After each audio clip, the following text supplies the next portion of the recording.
ఊరుకో స్వర్ణ, ఎందుకలా ఏడుస్తున్నావు? అదృష్టం బాగుండి పెద్ద గండం నుంచి బయటపడ్డావు. వద్దన్నావు కానీ సమయానికి సాకేత్ రఘురాం రాబట్టే కదా క్షేమంగా ఉన్నావు. నువ్వు వద్దన్నా, నన్ను కాదనుకున్నా ప్రమాదంలో ఉన్నావనగానే ఎందుకు వచ్చారు? మన అనే ఫీలింగ్ ఉండబట్టే కదా.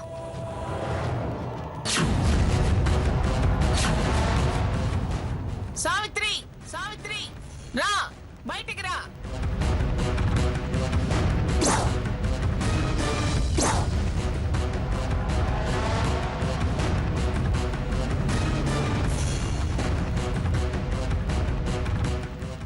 ఏది ఏది నీ కూతురు స్వర్ణ?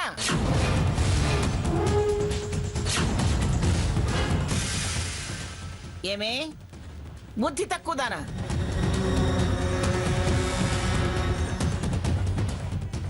ఎక్కడికి వెళదాం అనుకున్నావే? పిల్లాన్ని ఏం చేద్దాం అనుకున్నావే? చదువుకున్న దానివి, ఏమిటి జ్ఞానం లేని పనులు? నిన్నే చెప్పాను, మాటలు కోటలు దాటుతాయి గాని చేతలు గడప దాటలేవని.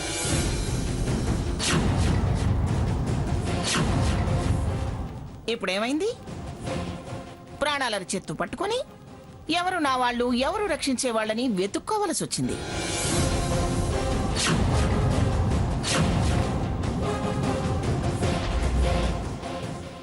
నా మనవళ్లే రాకపోతే నీ బతుకేమయ్యేదే?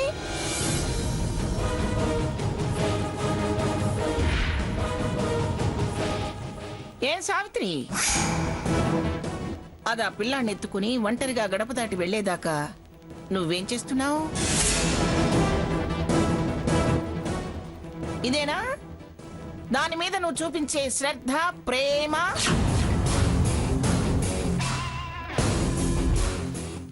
ఏం రామచంద్రయ్య మాస్టారు, అది చేసిన పనిని సమర్థిస్తారా, తప్పంటారా? హాస్పిటల్లో నా కూతురు అంటూ గుండెలు కొట్టుకుంటూ వెనకేసుకొచ్చావుగా.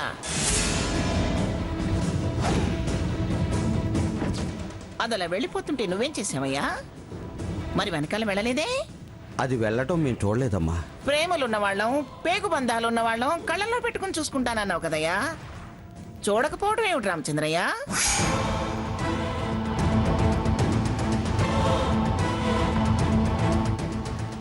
అది నీ కళ్ళల్లో కారం కొట్టి వెళ్ళిందా? నా కూతుళ్ళు రత్నాలు, వజ్రాలు అన్నవాడివి, వాటిని కాపాడుకోవటం తెలీదా నీకు? ఏదైనా జరగరాంది జరిగితే ఏం చేసేవాడివి?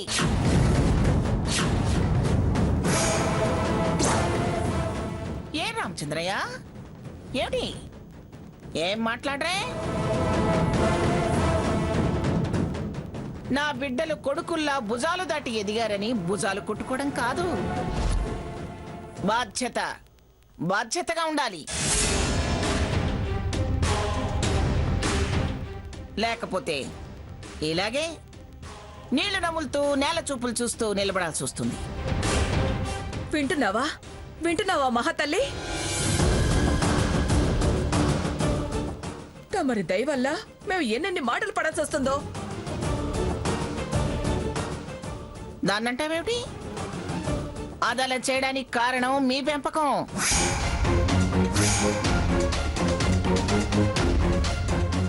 మీ ప్రవర్తన.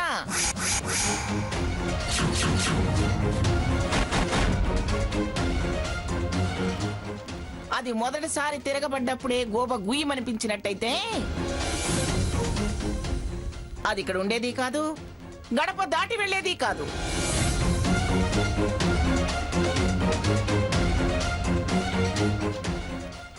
మీరు దాన్ని సమర్థించకుండా ఉంటే అదింత సాహసం చేసేదే కాదు. చేయాల్సిన పని చేయాల్సినప్పుడు చేయకుండా ఇప్పుడు దాని మీద కేకలేస్తావే?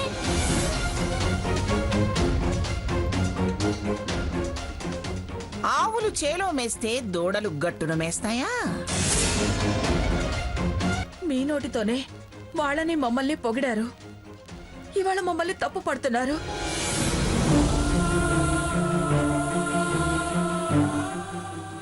దాని నిర్ణయానికి మేమా బాధ్యులం పిన్ని గారు. అవును, పిల్లల తప్పుడు నిర్ణయాల వెనక పెద్దల పెంపక ప్రభావం కూడా ఉంటుంది.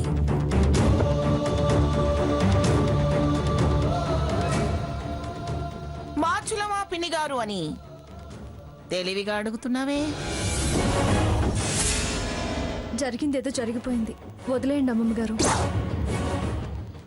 అవును నానమ్మా, తను అసలే బాధపడుతుంది. స్వర్ణ, ఇంకెప్పుడు ఇలాంటి తప్పుడు నిర్ణయాలు తీసుకోకు.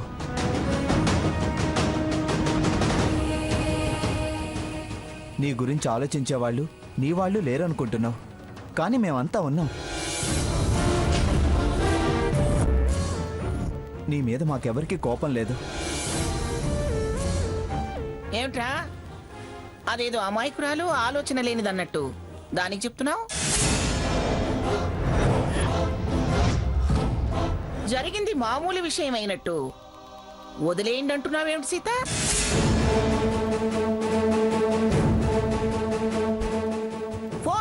అని సాకేత్నే ఎదిరించిన గొప్ప తెలివైన బుర్రదాంది.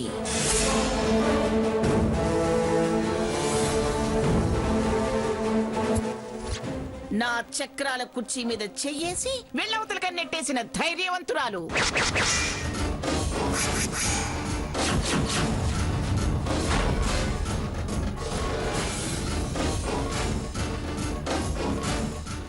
అనవే, ఇప్పుడు అనవే. రా, 498 అని ఇప్పుడను.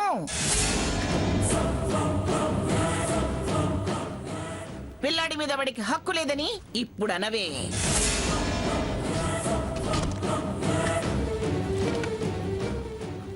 ఏయ్, కన్నది నువ్వే కావచ్చు, కానీ కన్న తండ్రి వాడు. వాడికి పిల్లాడి మీద సమాన హక్కులున్నాయి.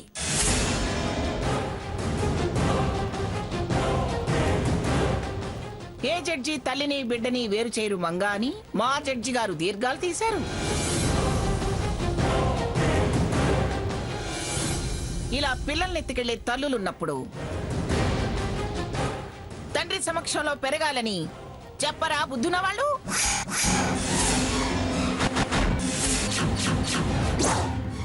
$78 తగ్గి నీ మీద 420 కేసు పెడతా. నువ్వేమనుకుంటున్నావో?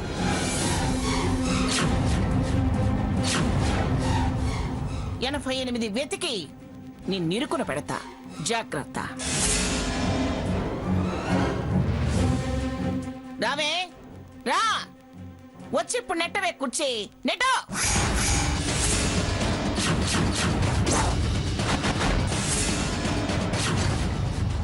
అవునే, అంత ధైర్యంగా నన్ను వాణ్ణి పో అన్నదానివి. ఆ రౌడీల్ని పో అనకపోయావా? వాళ్ళతో పోట్లాడలేకపోయావా? అక్కకి బావలకి ఫోన్లు ఎందుకు చేశావే?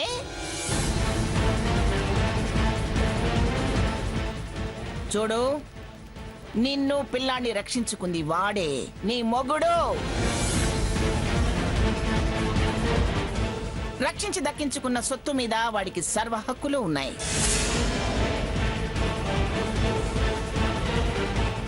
ఏంటమ్మా ఆలోచిస్తున్నావు? నీలా మనుషుల్ని వదిలేసుకునే వాళ్ళం కాదే మేము. నువ్వు చిన్నపిల్లవే పిచ్చిదానా. నీలా ఆవేశాలు కొనసాగిస్తూ ఉండనే నేను ఆలోచిస్తాను. నేను నా పిల్లల క్షేమం ఆలోచిస్తాను. రా, ఇంటికెళ్దాం రా. నేను రాను.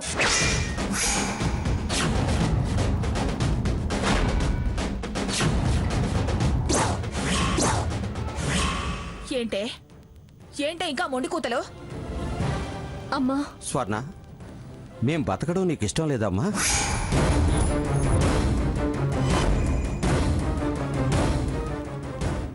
సరే, వద్దు రామచంద్రయ్య, వద్దు.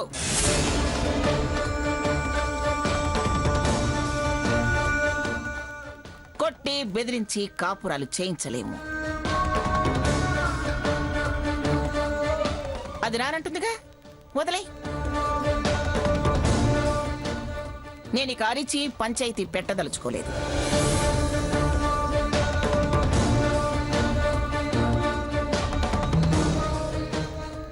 చూడు రామచంద్రయ్య, దానిలా మొండికేస్తూ రావాల్సింది అని ఖచ్చితంగా నేను అన్నా. నువ్వు నా మునిమనవడి బాధ్యత తీసుకుంటానని హామీ ఇవ్వు.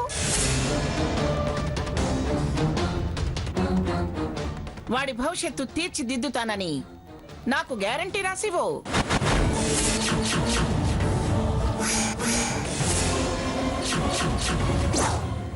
హక్కులు అధికారాలు అని ఇక నేనేం గొడవ చేయదలుచుకోలేదు.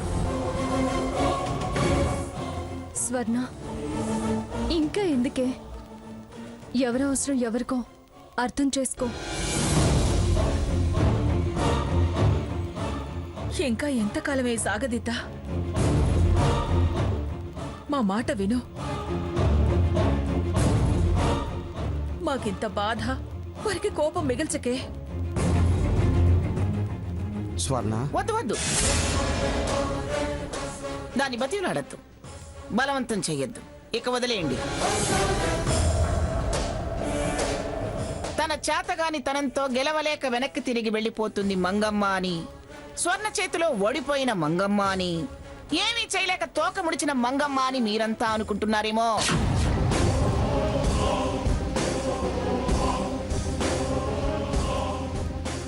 చివరిసారిగా చెప్తున్నాను, నువ్వు వస్తే ఇప్పుడు మాతో బయలుదేరిరా, లేదా నోటీసులు ఇచ్చిన గడువు లోపు 15 లక్షలు కట్టాలి.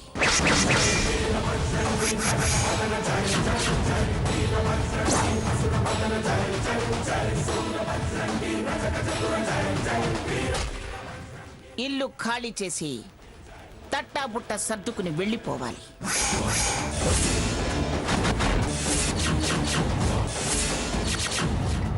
కాని పక్షంలో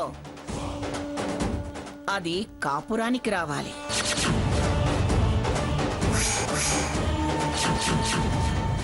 ఈ రెండే ఆప్షన్స్. ఇక ఈ విషయంలో రికమెండేషన్లు లేవు, రిలాక్సేషన్స్ లేవు, ఎగ్జంప్షన్స్ లేవు, ఎక్స్టెన్షన్లు లేవు. ఓన్లీ డెసిషన్, అంతే. పదండ్రా వెళదాం. నానమ్మ, ఏమిట్రా, దాని కాళ్ళ దగ్గర బోర్ల పడమంటావా? చెప్పాల్సింది చెప్పాను, ఆ తర్వాత వాళ్ళిష్టం. ఇదిగో రామచంద్రయ్య, శభాష్ స్వర్ణ, ఆ మంగమ్మ పొగరనిచ్చావు.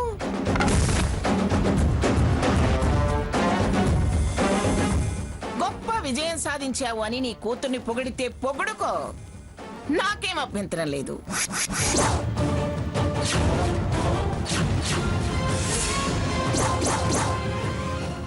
ఒకళ్ళకి తోడుగా ఇద్దరున్నారుగా, ఇద్దరి చేత కాళ్ళు నొక్కించుకుంటూ హాయిగా పడుకో.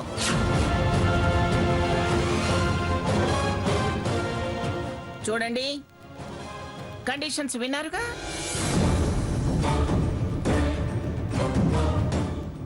ఎవరు ఈ విషయంలో నాకు తెలియకుండా ఆర్థిక సహాయం చేయాలని చూసినా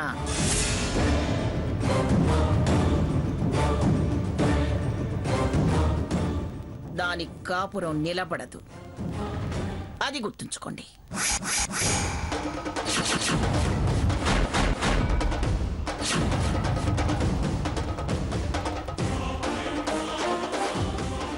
అమ్మ గ్రాని, చాలా పెద్ద ఎత్తే వేశావు. అందుకేనా ఇంత ప్రశాంతంగా ఉన్నావు. వాళ్ళు డబ్బు కట్టలేకన్నా కాపురానికి పంపాలి. కట్టగలిగినా కాపురం ముఖ్యం అనుకుంటారు కాబట్టి కాపురానికి పంపాలి. శభాష్ గ్రాని. పదండ్రా. సావిత్రి, మళ్ళీ మళ్ళీ నేను రావటాలు ఉండవు, గుర్తుంచుకో. పదండ్రా ఇక.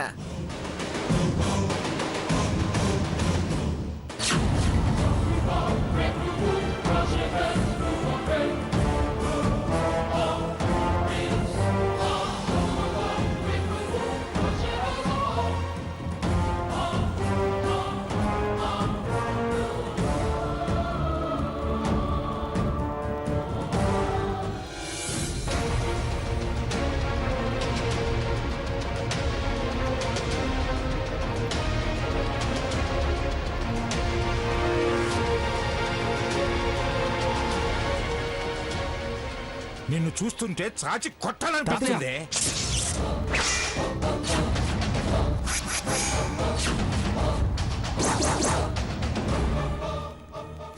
ఆగేరే కొట్టండి.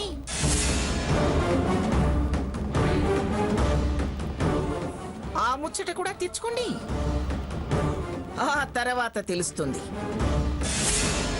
మంగమ్మంటే ఏమిటో. ఏమిటో తెలిసేది ఆ? తల తీసి మొలేస్తావా? నేనేం చేశానని అంత ఆవేశపడుతున్నారు మీరు? సిగ్గు లేకుండా ఏం చేశానని అంటున్నావే? చేయాల్సిన మొదల పనులన్నీ చేసి వచ్చి ఏం చేశానని ప్రశ్నలేస్తావే?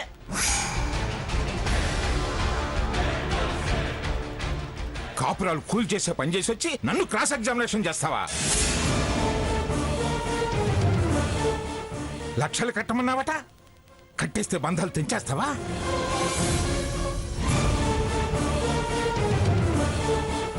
పెళ్ళాలు లేని మనవాళ్ళని చేస్తావా? మళ్ళీ పెళ్ళిళ్ళు చేస్తావా?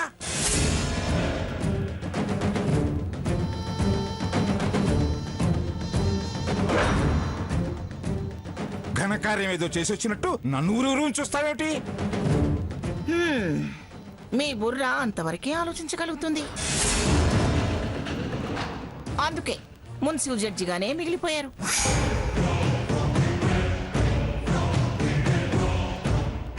నేను ఈ కాపురాలు కూల్చే ఆలోచన చేయలేదు. నిలబెట్టే ప్రయత్నమే చేసి వచ్చాను. డబ్బు గడితేనే సంబంధాలు అనొచ్చి మళ్ళీ ఈ మాట ఏమిటి? అదే మరి, వాళ్ళు ఎలాగూ డబ్బు కట్టలేరు కాబట్టి అది బిడ్డని చంకనేసుకుని కాళ్ళ బేరానికి వస్తుంది. అర్థమైందా? ఈ మాత్రం కూడా ఆలోచించలేని మీరేం జడ్జి అండి?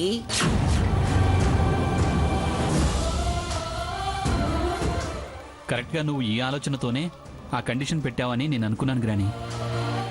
విన్నారా? సరిగ్గా విన్నారా? ఏమండి, మీ మెదడుకి నా మెదడుకి తేడా ఎంతో తెలుసా? నా మెదడు తులం 1,00,000 పలికితే మీ మెదడు కేజీ 10 రూపాయలు కూడా పలకదు. నీ తల పొగరు వాడి తల తెక్కే ఇంత దాకా తీసుకొచ్చింది.